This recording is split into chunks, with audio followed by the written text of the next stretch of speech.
తాకట్లో ఉన్న మీ బంగారాన్ని విడిపించి ఆ రోజు ఆన్లైన్ రేటుకి కొంటాం. Sharma gold company. Telugu Desam party రాష్ట్ర వ్యాప్తంగా కూడా మొన్న 2వ తారీఖు నుంచి ఈ సుపరిపాలన తొలడుగు దీంట్లో డోర్ టు డోర్ క్యాంపెయినింగ్ చేస్తున్నాం కార్యక్రమం.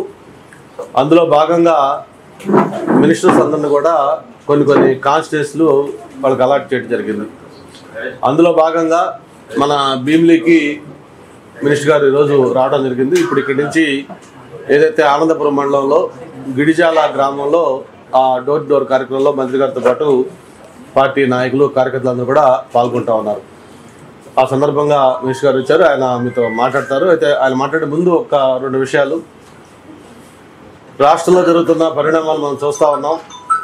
ప్రత్యేకించి ఏదైతే మొన్న ఎలక్షన్స్లో 151 సీట్ల నుంచి 11 సీట్లకు పడిపోయిన వైఎస్ఆర్ పార్టీ అధ్యక్షుడు, మాజీ ముఖ్యమంత్రి, ఒక మతిస్థిమితం కోల్పోయిన వ్యక్తిలాగా ఆయన మాట్లాడుతున్న మాటలు, ఆయన వ్యవహార శైలి చూస్తూ ఉన్నాం.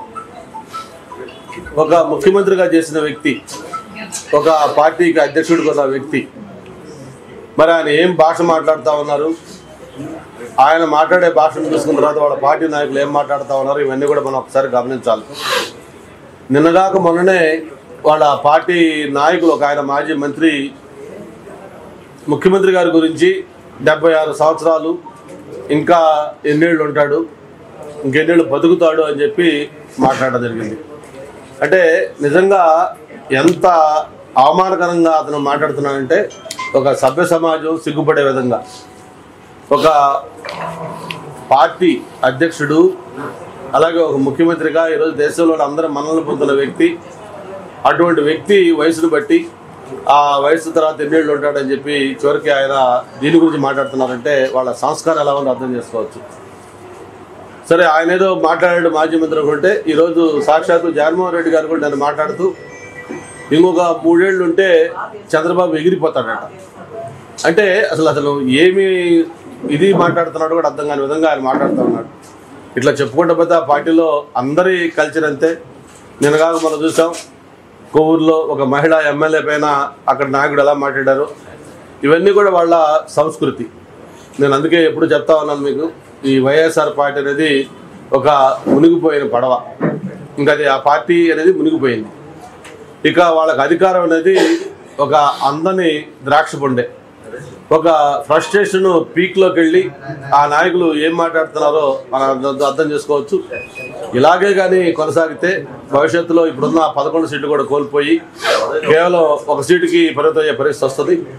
అందుకే నేను మొన్న కూడా మీతో మాట్లాడినప్పుడు చెప్పాను, ఇటువంటి వ్యక్తిని ఈ చట్టాలు కానీ లేకపోతే ఏదైనా సంస్థలు కానీ సుమోటోగా ఆయన తీసుకునే సరే రాజకీయాల్లో ఇటువంటి వాళ్ళు ఉండకుండా వాళ్ళని ఒక అనర్హులుగా ప్రకటించే విధంగా చేస్తే బాగుంటుందని చెప్పి కూడా మేము భావిస్తూ ఉన్నాం. ఎందుకంటే సమాజానికి ఇటువంటి వ్యక్తుల వల్ల చాలా హానికరం. 2014లో రాష్ట్ర విభజన జరిగినటువంటి పరిస్థితుల్లో మనందరం కూడా ఆ రోజు సమైక్యాంధ్ర కోసం పెద్ద ఎత్తున ఉద్యమం చేశాం.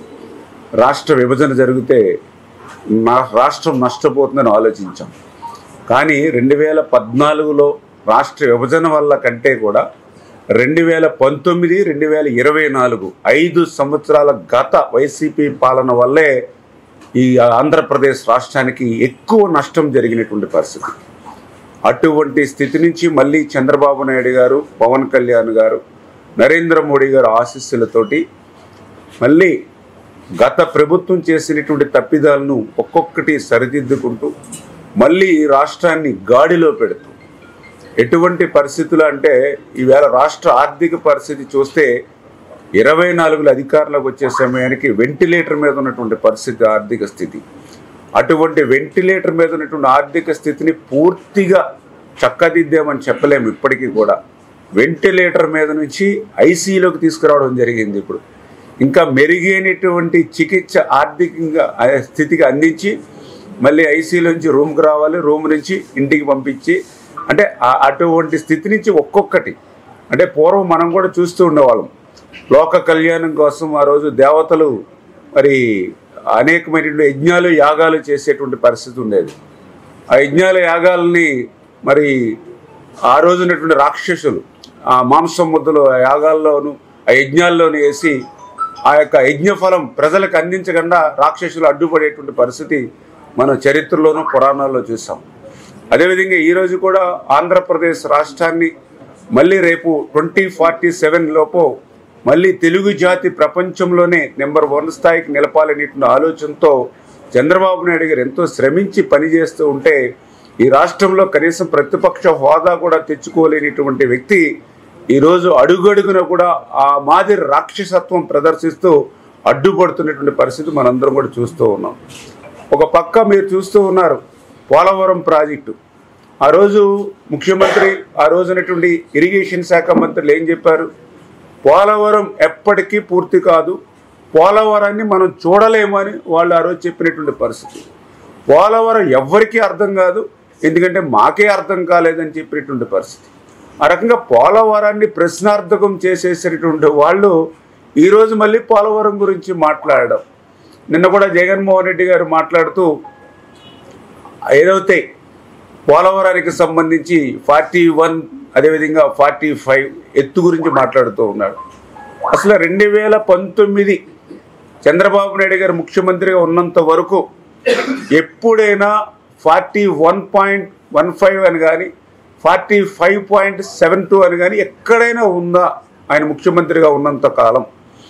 2019లో జగన్మోహన్ రెడ్డి వచ్చిన తర్వాతే +41 +45 తీసుకొచ్చిందే జగన్మోహన్ రెడ్డి. ఏదైతే phase 1 phase 2 అని తీసుకొచ్చిందే జగన్మోహన్ రెడ్డి. అంటే ఆ రకంగా పోలవరానికి ధ్వంసం ఆంధ్రప్రదేశ్ రాష్ట్రంలోనే చేయడం కాకుండా కేంద్రంలో కూడా ఆ రోజు నీ కేసుల భయమో లేకపోతే నీ ఆస్తుల కోసమో నీ బెయిల్ రద్దు కోసమో ఆ రోజు పోలవరాన్ని కూడా మరి ఆ రోజు విధ్వంసం చేసినటువంటి పరిస్థితుల్లో మళ్ళీ ఈరోజు ఆ పోలవరాన్ని రేపు 2027 డిసెంబర్ కల్లా పూర్తి చేసి ఆ గోదావరి వరద నీరు ఇటు ఉత్తరాంధ్రకు అటు రాయలసీమకు వస్తామని ఒక లక్ష్యంతో ఈరోజు ఈ ప్రభుత్వం పనిచేస్తూ ఉంటే, ఇంకొక పక్క ప్రకాశం జిల్లా అత్యంత వెనుకబడి జిల్లా వెలిగొండ దశాబ్దాల తరబడి అది పెండింగ్లో ఉంటే మళ్ళీ దాన్ని 2026 కల్లా ఆ వెలిగొండను పూర్తి చేసి ఫ్లోరైడ్ వెనకబడినటువంటి ప్రాంతమైనటువంటి ప్రకాశం జిల్లాకు నీళ్ళు ఇచ్చేటువంటి కార్యక్రమం ఈరోజు ఈ ప్రభుత్వం తీసుకుంటూ ఉంటే, నిన్ననే చూశారు హంద్రీనేవా 5 సంవత్సరాల జగన్మోహన్ రెడ్డి పాలనలో హంద్రీనేవాకు ₹1 పెట్ల, ఒక అరబస్తా సిమెంట్ పెట్ల, ఒక తట్ట మట్టి తీయలా. కానీ 5 సంవత్సరాలు ఆయన చేయనటువంటి పనిని 1 సంవత్సరంలోనే చేసి చూపించి నిన్న ఏదైతే చంద్రబాబు నాయుడు గారు హంద్రీనేవా మరి యొక్క 3850 క్యూసెక్కుల సామర్థ్యం నీటిని నిన్న విడుదల చేయడం కానీ, అదేవిధంగా ఒక గాలేరు నగరి కానీ, మరి అదేవిధంగా ఏదైతే పోలవరం లెఫ్ట్ మెయిన్ కెనాల్ ద్వారా ఉత్తరాంధ్ర సుజల స్రవంతిని మళ్ళీ మరి దారిలో తీసుకొచ్చి ఏదైతే విశాఖపట్నం, విజయనగరం, మరి శ్రీకాకుళం జిల్లాలకు ఉత్తరాంధ్ర సుజల స్రవంతిని మళ్ళీ ఈరోజు మరి ప్రాధాన్యత ఇవ్వాలనే ఆలోచనతో, అంటే ఈ రకంగా ఆంధ్రప్రదేశ్ రాష్ట్రం భవిష్యత్తులో ఒక కరువు రహిత రాష్ట్రంగా మార్చాలనేటువంటి విధంగా చంద్రబాబు నాయుడు గారు అహర్నిశలు శ్రమించి పనిచేస్తూ ఉంటే, ఆ నీటిని అందించి ఆ దాహార్తిని తీర్చాలనేటువంటి ప్రయత్నం చేస్తూ ఉంటే, ఆ సాగునీరుని అందించి అందరికీ అన్నం పెట్టాలనేటువంటి ఆలోచనతో చంద్రబాబు నాయుడు గారు పనిచేస్తూ ఉంటే, ఎందుకంటే మీ అందరికీ తెలుసు ఎక్కడ నీరుంటాయి అక్కడే నాగరికతలు పూర్వ చరిత్రలో కూడా అటువంటి నీటికి అత్యంత ప్రాధాన్యత ఇచ్చి జలమే జగత్తు మూలనేటువంటి విధంగా చంద్రబాబు నాయుడు గారు పనిచేస్తూ ఉంటే, మరి ఈరోజు జగన్మోహన్ రెడ్డి గారు ఏం చేస్తూ ఉన్నారు?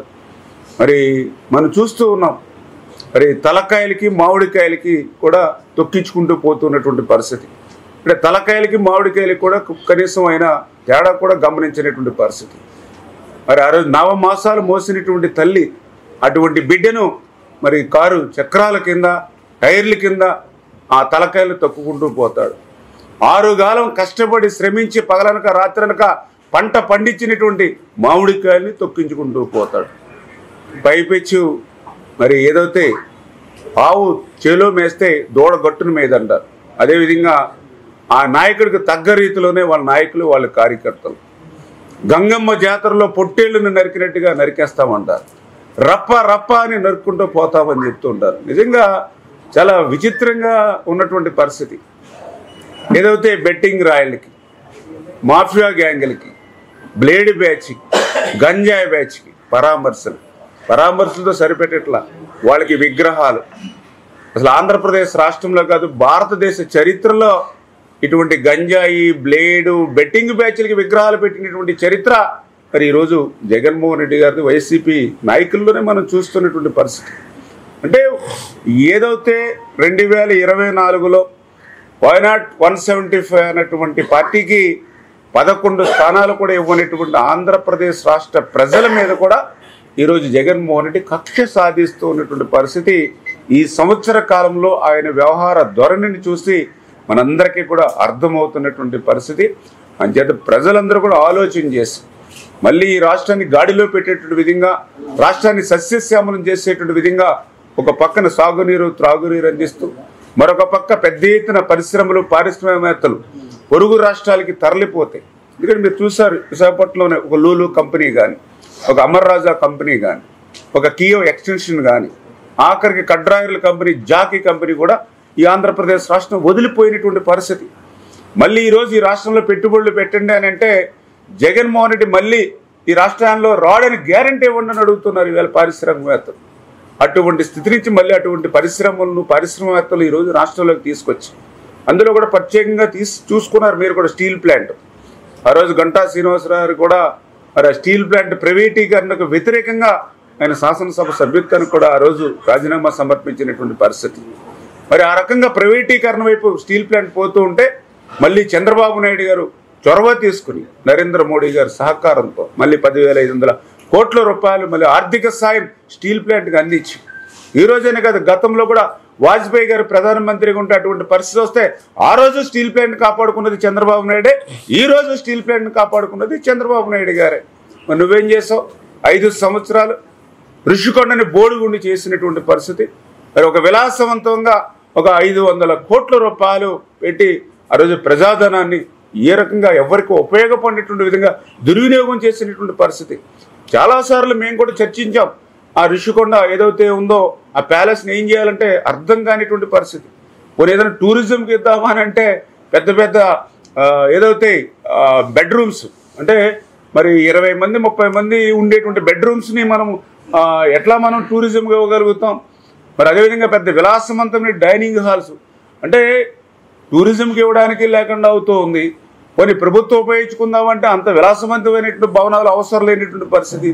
మరి పెద్ద పెద్ద ఏదైతే వాష్రూమ్స్ అంటే ఎంత వెచ్చలవిడిగా ప్రజాధనాన్ని దుర్వినియోగం చేసి మరి అదే ఋషికొండ అదే ఒక ఉదాహరణ అనే విషయాన్ని సందర్భంగా తెలియజేసుకుంటూ మరి ఖచ్చితంగా రాబోయేటువంటి రోజుల్లో ఈ ఉత్తరాంధ్రకు కానీ విశాఖపట్నానికి కానీ ఈ యొక్క ప్రాధాన్యత ఒక ఆర్థిక రాజధానిగా విశాఖపట్నాన్ని తీర్చిదిద్దాలి, ఒక టూరిజం రాజధానిగా విశాఖపట్నాన్ని తీర్చిదిద్దాలి, ఒక సినీ ఆటోగ్రఫీ ఇండస్ట్రీకి రాజధానిగా విశాఖపట్నాన్ని తీర్చిదిద్దాలి. ఎందుకంటే విశాఖపట్నం అంటే ఒక అందాలమైనటువంటి నగరం, ఒక ప్రశాంతమైనటువంటి నగరం. ఆంధ్రప్రదేశ్ రాష్ట్ర ప్రజలందరూ కూడా ప్రాంతాలకు అతీతంగా అందరూ మెప్పించేటువంటి నగరం. అందరూ కూడా విశాఖ అంటే అభిమానించేటువంటి నగరం. ఖచ్చితంగా ఈ తెలుగుదేశం, జనసేన, బీజేపీ కూటమి కూడా ఈ నగరానికి ఎప్పుడు కూడా ప్రాధాన్యత ఇస్తుంది అనే విషయాన్ని సందర్భంగా తెలియజేసుకుంటూ